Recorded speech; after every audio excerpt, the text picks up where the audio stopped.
Baik, bismillahirrahmanirrahim. Assalamualaikum warahmatullahi wabarakatuh. Selamat pagi, siang, ataupun malam bagi adik-adik mahasiswa, tergantung dari kapan adik-adik mahasiswa membuka video pembelajaran ini. Jadi, pertama-tama saya mengucapkan permintaan maaf, saya belum bisa dampingi proses pembelajaran secara luring karena istri saya masih mendekati HPL ya, sudah mendekati hari perkiraan lahir. Jadi eh, untuk sementara proses pembelajaran untuk mata kuliah ini kita lakukan secara online dulu. Nanti setelah lahirkan dan selamat kita akan usahakan dalam proses luring. Itu pun nanti proses luringnya mungkin akan dipadatkan, mungkin 2 atau 3 kali pertemuan dalam seminggu, sehingga memburu beberapa pertemuan yang kita tertinggal. Baik, secara umum untuk materi kali ini saya menjelaskan gambaran secara umum tentang teori, model, dan pendekatan pembelajaran. Baik, kita mulai dari teori ya.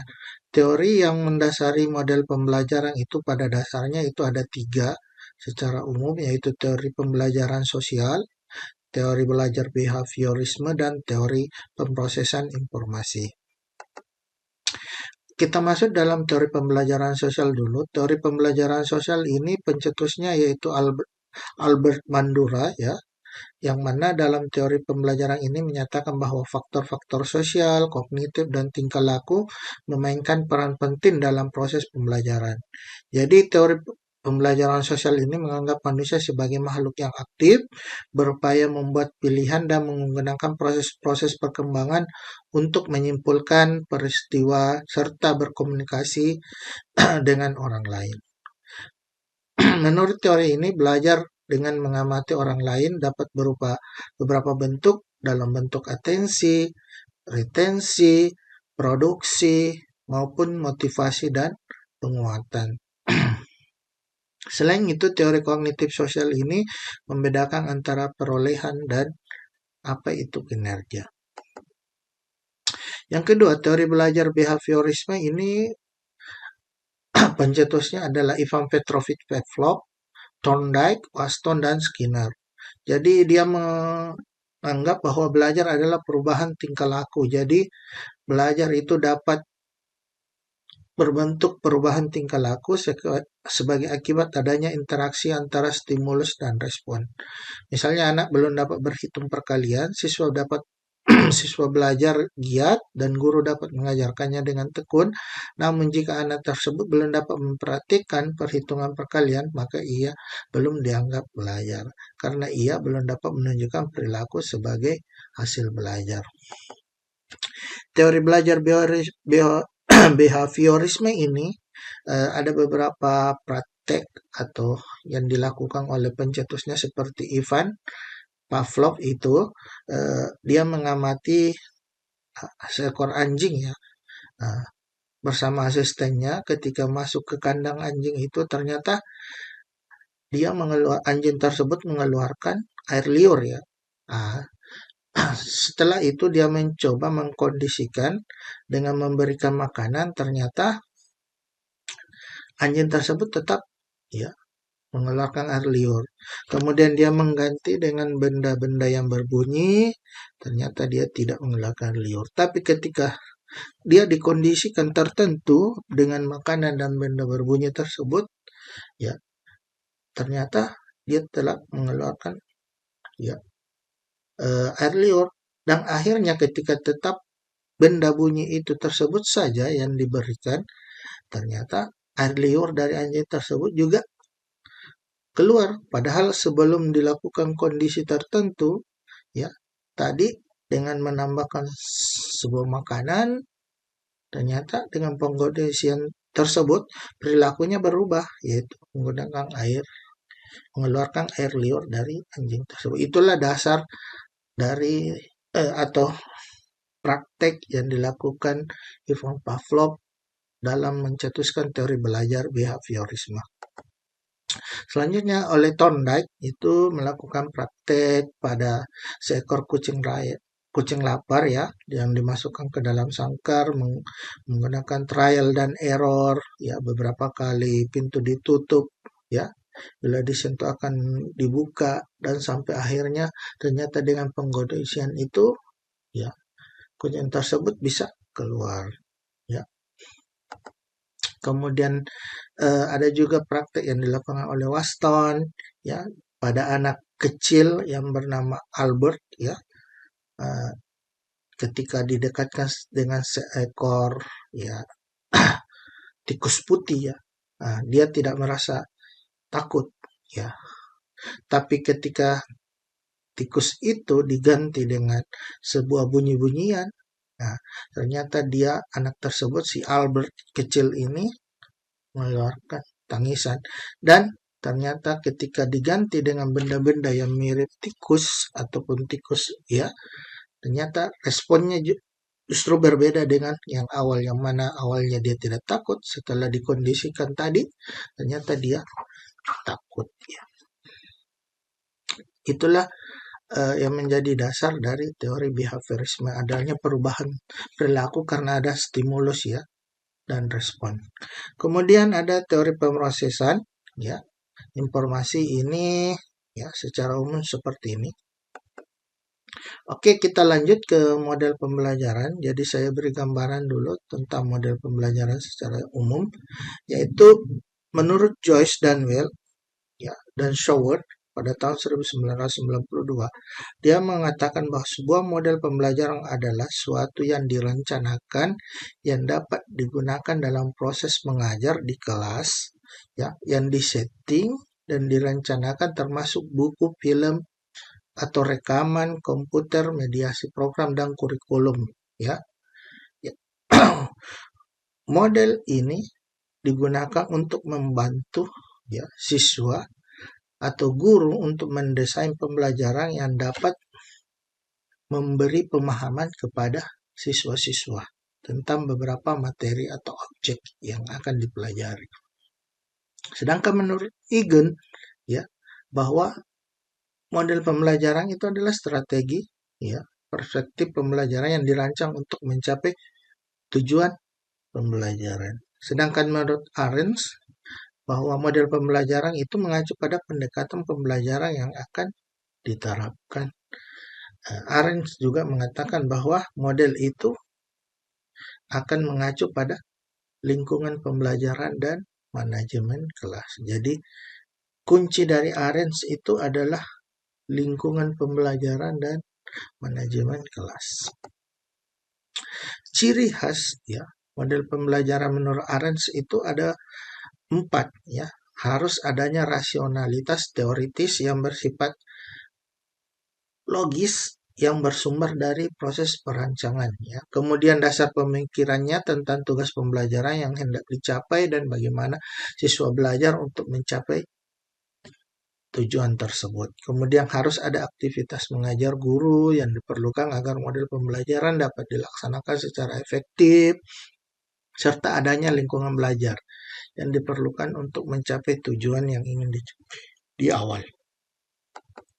Lanjut, sedangkan menurut Joyce ya dengan Well dan Showard, ciri khas model pembelajaran itu harus ada sintaks ya. Sintaks itu adalah suatu urutan kegiatan yang biasa disebut sebagai fase-fase ya. Nanti kita contohkan beberapa model pembelajaran yang mungkin sudah familiar bagi adik-adik mahasiswa.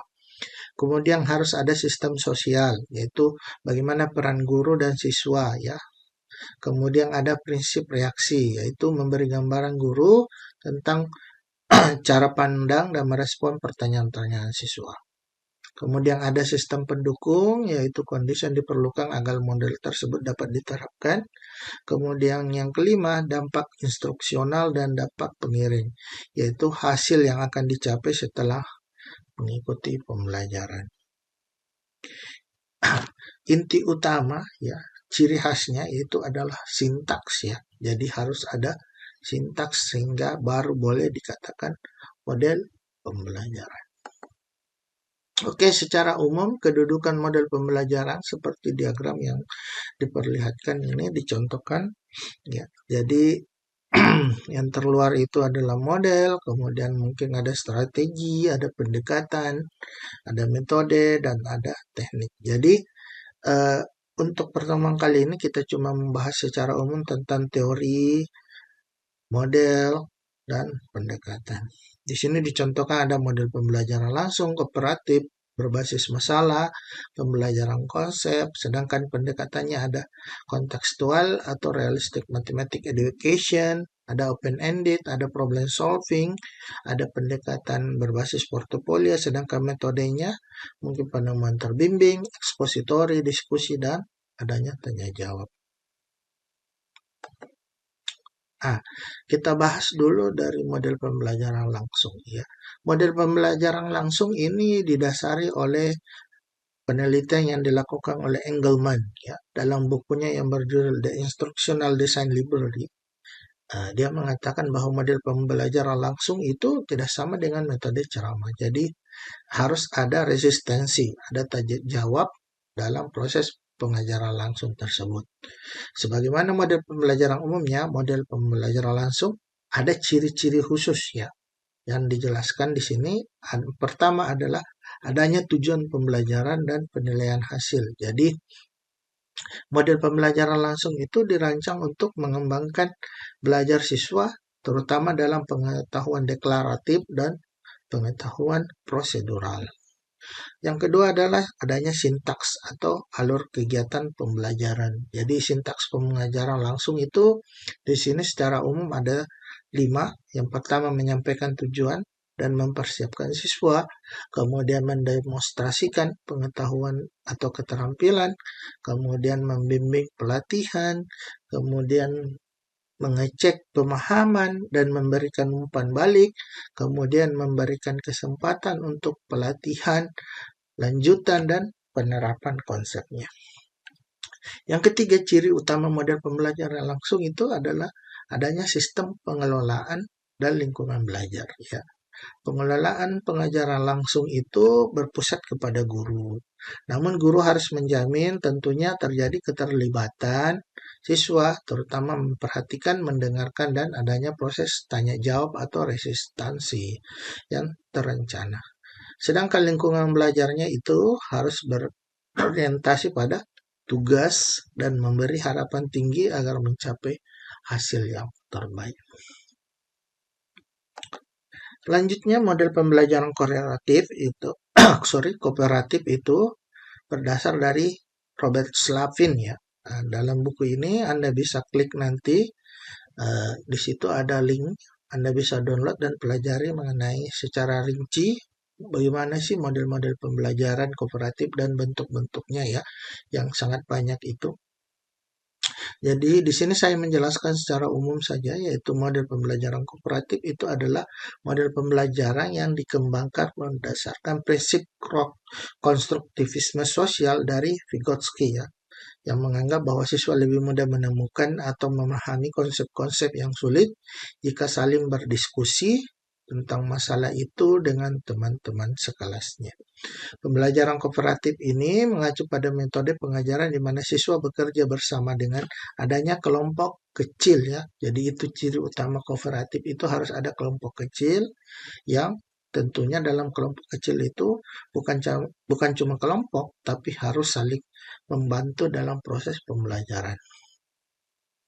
Metode pembelajaran kooperatif ini siswa bekerja sama dalam tim yang beranggota minimal 4 orang untuk menguasai materi yang pada mulanya ya dipresentasikan oleh guru. Jadi siswa tidak belajar dari awal tentang materi itu langsung dengan kelompoknya, tapi tetap di awal pertemuan itu harus tetap guru mengajarkan materinya mungkin secara umum atau ya tidak terperinci ya.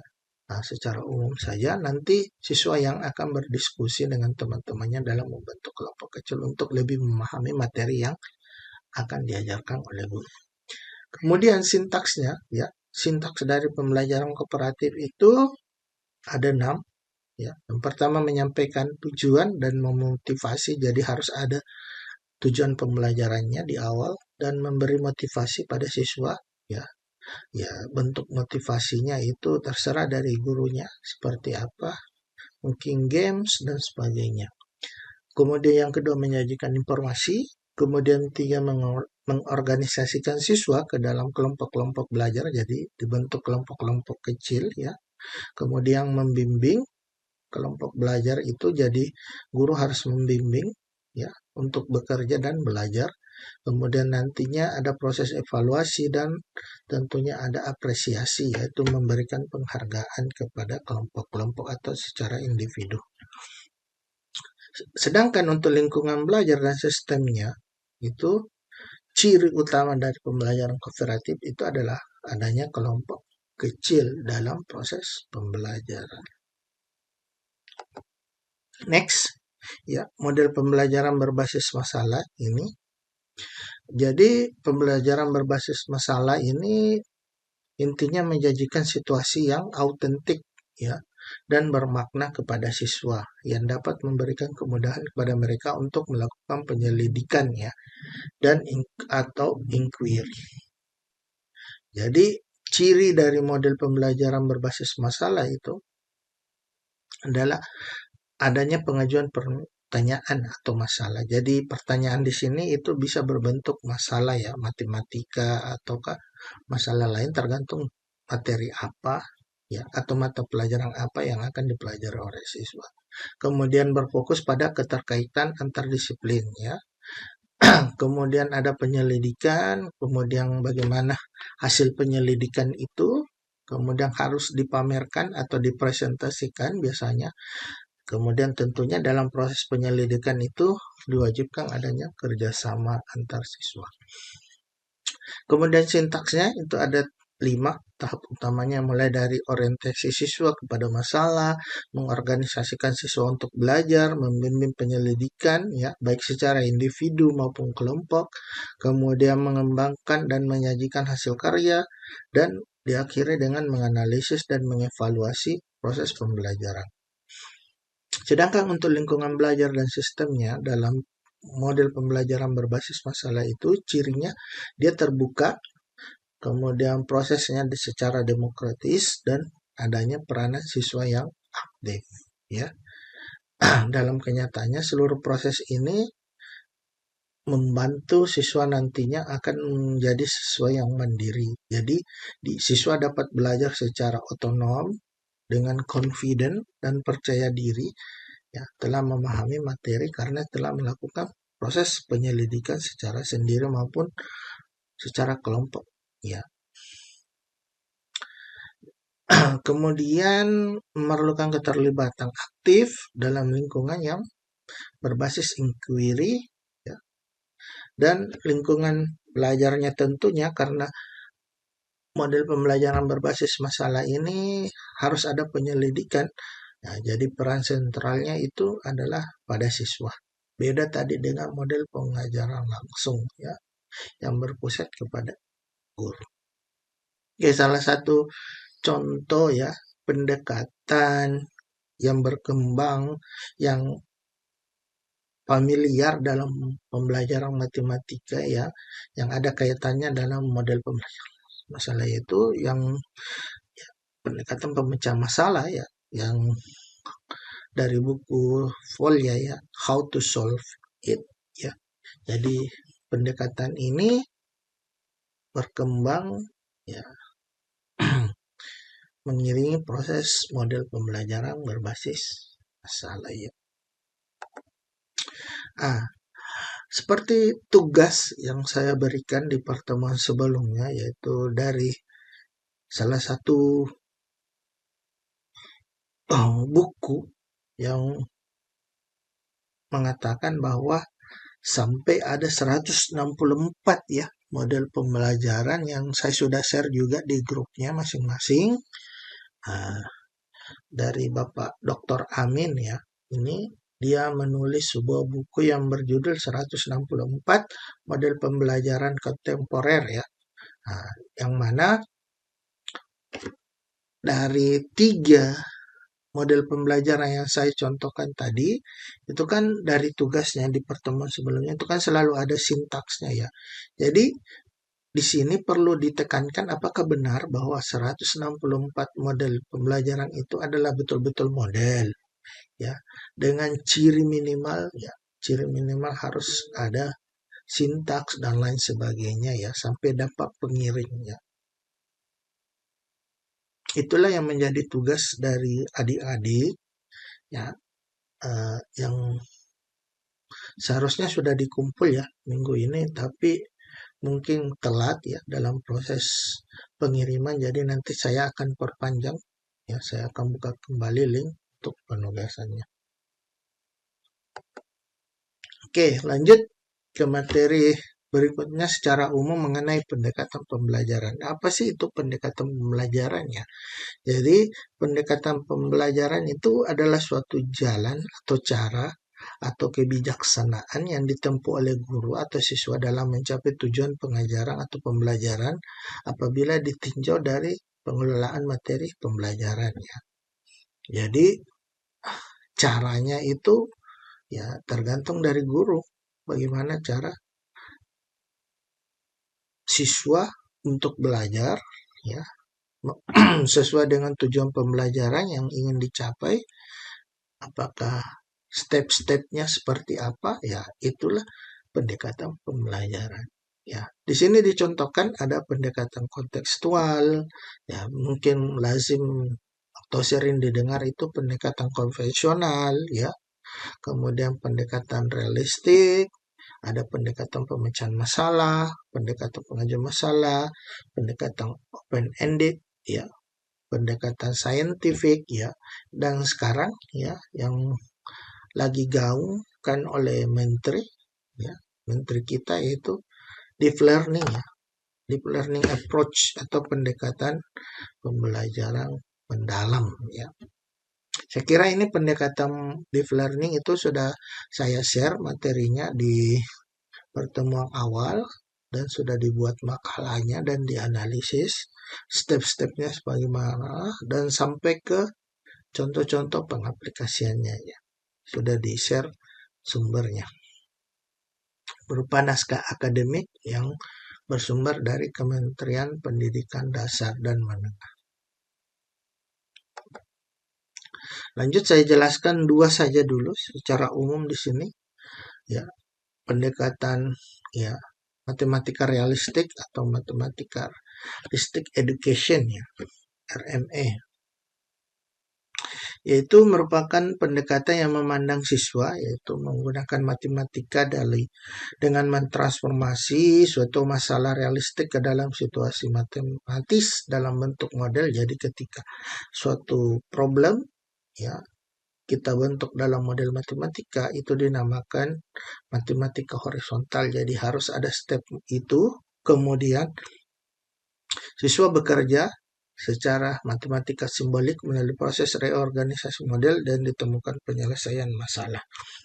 Itu dinamakan sebagai matematika vertikal ya.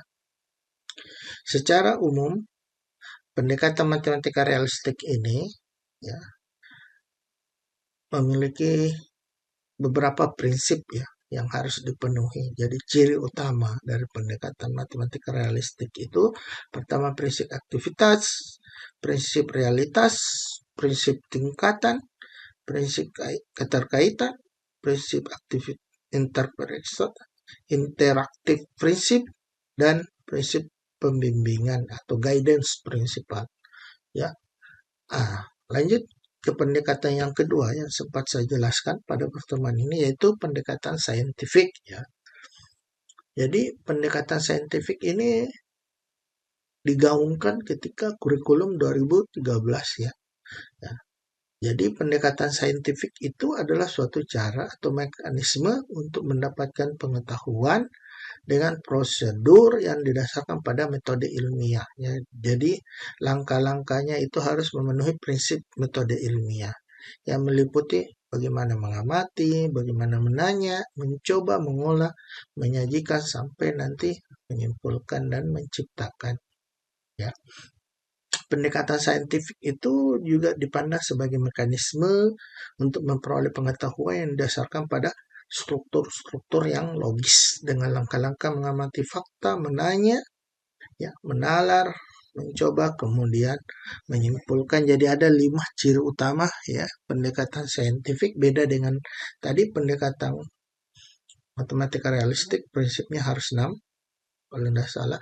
Sedangkan saintifik itu ada 5 ciri utamanya, yaitu mengamati fakta, menanya, menalar, mencoba, kemudian menyimpulkannya. Jadi itu ciri utama dari pendekatan saintifik. Dari dua definisi ya pendekatan ini, jadi dapat kita tarik kesimpulan bahwa pendekatan pembelajaran itu pasti masing-masing ada ciri utamanya, ya, prinsip-prinsip utamanya. Seperti realistik tadi ada 6, kemudian saintifik tadi ada 5. Ya. Jadi nantinya ketika diberi tugas nanti untuk pertemuan ini, ya itu penekanannya bahwa kapan bisa dikatakan suatu pendekatan ketika ada ciri prinsip utama, ya. Jadi setiap pendekatan beda dengan tadi model pembelajaran, ya. Model pembelajaran itu penekanannya itu adalah di sintaksnya, beda dengan pendekatan pengajarannya. Jadi harus ada sintaksnya sampai ke dampak pengiringnya, ya. Nah, seperti itu baru dikatakan model pembelajaran. Oke, ini contoh penerapan ya pendekatan saintifik ya pada materi pertidaksamaan pecahan, ya. Dari cirinya tadi yang ada 5, ya, mengamati, ya, kita coba lihat pada materi pertidaksamaan pecahan ini, ya, diharapkan siswa ini mengamati, ya, masalah ini, ya, dalam bentuk masalah real, ya, yang realistik, ya, dalam bentuk pemodelan yang berbentuk pertidaksamaan pecahan. Nah, nantinya setelah itu mengamati, siswa akan diberi kesempatan untuk bertanya, ya, dengan kata kunci penyelesaian pertidaksamaan pecahan dan cara garis bilangan. Next, ya, kemudian setelah mengamati, kemudian setelah bertanya, siswa diberi kesempatan, ya, dalam LKPD ini untuk bernalar, ya, dengan contoh baru, ya, dengan diberikan bantuan langkah-langkah, step-stepnya dan panduan apa yang harus dilakukan, ya, seperti itu. Next, sampai di akhir nanti membuat kesimpulan. Nah, setelah itu, ya, dia akan mencoba lagi, ya, untuk memahami lebih real. Tadi kan dari masalah yang realistik. Nah, kita coba dengan masalah yang abstrak, ya. Nah, nantinya di step terakhir dia akan menyimpulkan, ya. Dia akan menyimpulkan bagaimana step-step menyelesaikan materi pertidaksamaan pecahan. Inilah contoh bagaimana penerapan pendekatan saintifik, ya. Bagaimana pendekatan saintifik itu dapat diterapkan dalam kelas, ya, dengan bantuan lembar kerja peserta didik, ya, dengan step-step yang sesuai dengan prinsip ciri dari pendekatan saintifik atau pendekatan ilmiah tadi, ya, seperti itu. Oke. Sebelum saya tutup video pembelajaran ini, jadi supaya lebih paham atau mengelaborasi tentang pendekatan pembelajaran, ya, silakan nanti buat makalah, ya, sesuai dengan yang di panduan. Nanti ada saya upload juga di virtual kelasnya panduan-panduan dari tugas ke-6 ini, di mana nanti sistematika makalahnya itu mungkin di bagian pertama itu nantinya adik-adik mahasiswa harus mencari sebanyak-banyaknya pendekatan pembelajaran secara umum dulu, ya. Kalau tidak salah di situ saya mematok minimal 50 ya. Pendekatan pembelajaran silakan Anda cari dari artikel ilmiah, mungkin dari proceeding ya, dari proceeding maupun dari mungkin buku dalam bentuk e-book dan lain sebagainya. Yang penting sumbernya itu jelas ya.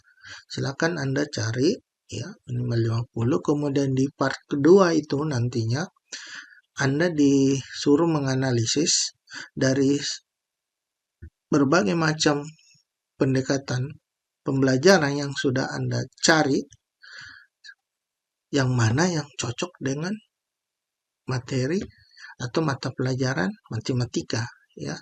Silakan Anda pilih dan berikan alasannya secara ilmiah ya. Nah, kenapa ini cocok? Misalkan pendekatan saintifik, kenapa cocok dengan pembelajaran matematika? Nah, dan lain sebagainya. Oke, nanti di step yang ketiga itu diharapkan di part ketiga diharapkan dalam makalah itu contoh penerapannya ya. Mungkin pada materi tertentu ya dari pendekatan pembelajaran yang cocok tadi dengan materi matematika, silakan diberikan contoh implementasinya. Kemudian bagian terakhir dari makalah itu yaitu harus mencari penelitian yang relevan ya, relevan dengan pendekatan-pendekatan pembelajaran yang cocok dengan materi pembelajaran matematikanya tadi. Ya, jadi kalau tidak salah itu minimal 5 dalam rentang waktu 2020 sampai 2025. Harus dicari ya. Nah, jadi misalkan pendekatan tadi saintifik, silahkan cari research ya, yang ada hubungannya dengan mata pelajaran matematika yang menerapkan pendekatan saintifik ya, dari artikel-artikel ya, artikel-artikel ilmiah. Oke, saya kira itu gambaran secara umum tentang materi kita hari ini dan juga tugasnya. Silakan Anda download tugasnya dan materinya untuk lebih memahami, dan jangan lupa tugasnya dikerjakan supaya lebih paham tentang pendekatan pembelajaran sesuai dengan tujuan pembelajaran kita hari ini. Saya kira cukup ya untuk video pembelajaran ini. Wassalamualaikum warahmatullahi wabarakatuh.